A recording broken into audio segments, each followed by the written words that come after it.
Welcome to the CPAP Shop's YouTube page.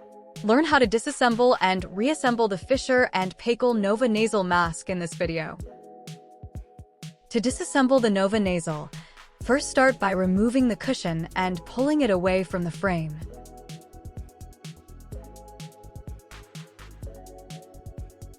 Remove the headgear by pushing one of the headgear clips forward until it disconnects from the frame.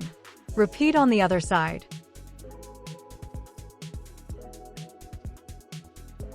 Lastly, pull the diffuser off of the frame from the top left corner. To reassemble the mask, attach the cushion by pushing it into the frame. You will hear a click when connected properly.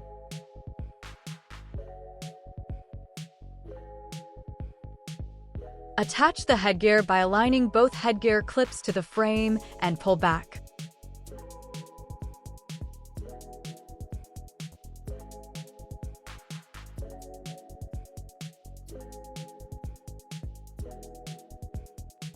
Lastly, connect the diffuser with the recess in the frame and push it in to connect.